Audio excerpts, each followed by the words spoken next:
वज़ाइफ के लिए वज़ाइफ सालिहीन ऑफिशियल को सब्सक्राइब करें। वज़ाइफ सालिहीन ऑफिशियल।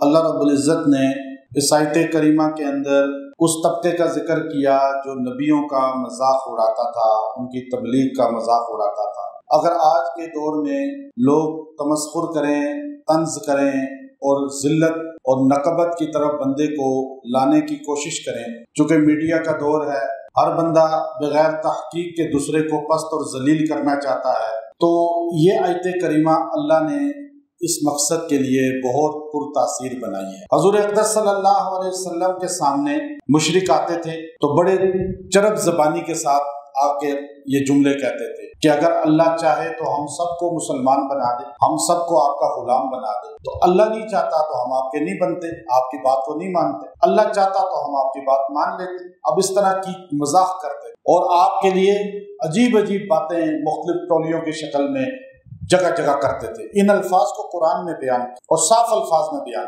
आप सल्लल्लाहु अलैहि वसल्लम गमगीन हो जाते थे, परेशान हो जाते थे। लाजमी बात है, आज जैसा कि मीडिया का दौर है, कोई बंदा झूठा प्रोपेगेंडा भी किसी के खिलाफ करे तो लोग गमगीन परेशान हो जाते हैं। तो वहाँ मक्का में टोलियों की शक्ल में, बाज़ार औकाज़ में, फिर कभी जो है वो जबल जो अबू कुबैस है उसके दामन में, कभी जबल सफ़ा के दामन में, कभी मताफ वाली जगह पे, कभी हरम काबा के अंदर, जगह जगह टोलियां बनाकर जब हजूर अलैहिस्सलाम गुजरते थे तो ये अल्फाज वो तमस्खुर के तौर पे करते थे। अल्लाह ने वो अल्फाज नकल फरमाए। पहले फरमाया फ़असाबहुम, पकड़ लिया इनको, सय्यआतु मा अमिलू, जो इन्होंने बुरे अमल किए, जो काम ये बुरे करते थे वो उनके सर पे आ पड़े। वहाका बिही, और इनको दबोच लिया उन कामों ने और इनको ऐसे जकड़ा कि फिर इनको तौबा की तौफीक नहीं मिली। मा कानू बिही यस्तहज़िऊन, इस वजह से कि ये लोग इस्तेहज़ा करते थे, मजाक करते थे। याद रखें, दीन के मामलात में जो बंदा मजाक करता है अल्लाह उसको पकड़ में ले आता है। दुनियावी मामलात में आप मजाक करें, लेकिन दीन के मामलात में किसी दीन वाले के साथ भी मजाक ना करें और किसी बंदे को जलील और पस्त करने के लिए हथकंडे इस्तेमाल ना करें, किसी की गीबत ना करें, किसी पर बहतान ना लगाएं, किसी के पीठ पीछे जो है उसकी कमियां झूठी बयान ना करें, चाहे सच्ची ही क्यों ना हो वो भी बयान ना करें, क्योंकि ये जो आयत बताती है कि ये पकड़ में आ जाते हैं अपनी बदअमली की वजह से। इस्तेहज़ा क़यामत के करीब आप अलैहिस्सलाम ने फरमाया, मेरी उम्मत का जिस तरह पहले तबके की, इमाम मालिक रहमतुल्लाह अलैह फरमाते हैं, इस उम्मत के पहले तबके की जिस तरह इस्लाह हुई, आखिरी तबके की उसी तरह इस्लाह होगी। इस पर जो है इनके कौल पर वो इब्न रजब हम्बली रहमतुल्लाह अलैह और दीगर चंद मुहद्दिसीन ने फरमाया कि जिस तरह पहले तबके की इस्लाह हुई, आखिरी तबके की इस्लाह ऐसे होगी, ये कौल इमाम मालिक है। इसी तरह पहले तबके में जो खामियां थी, आखिरी तबके में वही खामियां आएंगी। इस्तेहज़ा, मजाक, तमस्खुर करना दीन के मामलात में, दीन वालों के साथ, यही काम पहले तबके का था, अब आखिरी तबके का भी है। सोशल मीडिया आप देख लें। आगे अल्लाह ने उस जुमले को काफरों के बयान किया।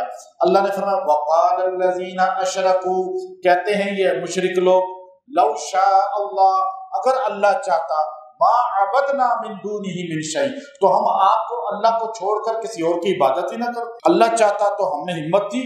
आप कहते हैं अल्लाह मुख्तार कुल है, अल्लाह जो करता है कोई उसको टाल नहीं सकता, अल्लाह की कुदरत है, ताकत है। तो आप बताएं, क्या अल्लाह चाहता है कि हम काफिर मुशरिक के आगे जो बन जाएं और बुतों को सजदा करें, कब्रों को सजदा करें, दरख्तों को सजदा करें, सूरज को सजदा करें?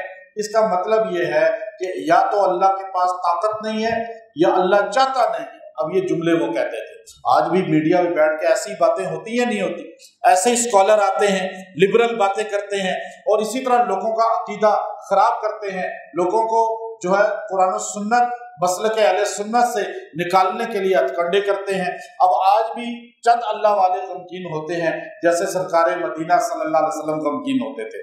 तो ये जुमला आगे वो कहते थे, नहनु वला आबाउना, देखें हम भी اللہ کے غیر کو عبادت کرتے ہیں، ہمارے باپ دادا بھی یہ کرتے رہے، اللہ کچھ نہیں کر سکا، اللہ کی کوئی طاقت نہیں ہے یا اللہ چاہتا نہیں ہے، دو میں سے ایک بات ہے۔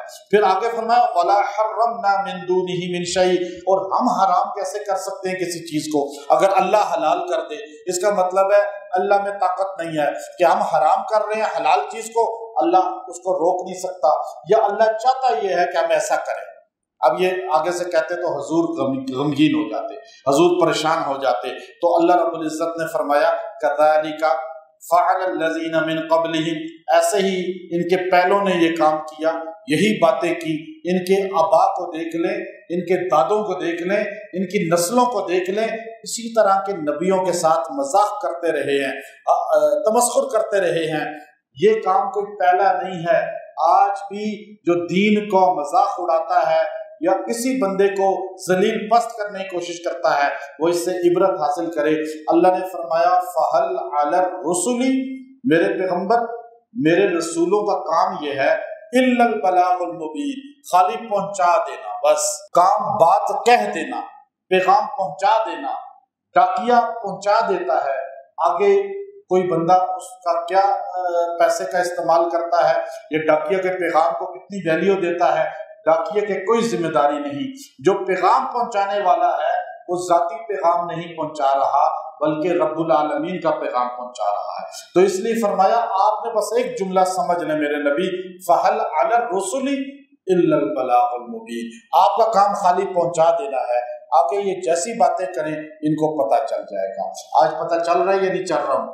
آج وہ قبروں میں اترے ہوئے ہیں، آج جو اس ملک کے اندر ہماری آنکھوں کے سامنے جو دین کا مذاق اڑاتے تھے اور دینداروں کو کس طرح لقمہ اجل کی طرف لے جاتے تھے، کس طرح مدارس مساجد کو پست کرنے کی کوشش کرتے تھے، آج وہ ہمارے سامنے دنیا سے جا رہے ہیں، تو ان کی عزت نظر آ رہی ہے کسی کو؟ اور یہی حال ان کا بھی نظر آ رہا ہے۔ تو اب اگر آپ کو کوئی پست کرنا چاہتا ہے، ذلیل کرنا چاہتا ہے، رسوا کرنا چاہتا ہے، آپ کے خلاف پروپیگنڈا کر رہا ہے، آپ کو نقصان دینا چاہتا ہے، یہ آیت کریمہ آپ ذہن میں رکھ لیں، سورہ نحل کی آیت ہے یہ، اور اس سورہ نحل کی آیت کو اپنا وظیفہ بنا لیں، انشاءاللہ اللہ تعالیٰ اس کی ذلت سے آپ کو بچائے گا اور استہزاء والے خود گرفت میں آ جائیں گے۔ یہ آیت نمبر 34 ہے سورہ نحل کی، فَأَصَابَهُمْ سَيِّئَاتُ مَا عَمِلُوا وَحَاقَ بِهِمْ مَا كَانُوا بِهِ يَسْتَهْزِئُونَ، جو 11 مرتبہ اس کو پڑھتا رہے گا، اللہ تعالیٰ استہزاء کرنے والوں کو، تمسخر کرنے والوں کو، پست اور ذلیل کی پلاننگ کرنے والوں کو اپنی اسی طرح گرفت میں لے گا جیسے نبی صلی اللہ علیہ وسلم اور صحابہ کا مذاق اڑانے والے گرفت میں آئے اور اللہ تبارک و تعالیٰ نے ان کو نشان عبرت بنایا۔ ایسے لوگوں کو ہدایت مل جائے تو بہت بڑا اللہ کا احسان ہوتا ہے، اگر ہدایت نہ ملے تو گرفت اللہ کی سخت ہوتی ہے۔ وَحَاقَ بِهِمْ، یہ جملہ بتاتا ہے کہ اللہ ایسے رسی کھینچتا ہے کہ اس بندے کو پھر سمجھ نہیں آتی، ایک دم وہاں سے زمین پہ گرتا ہے اور ایک دم جو ہے اللہ تعالیٰ اس کو ہدایت سے محروم کر کے دنیا سے اٹھا لیتے ہیں۔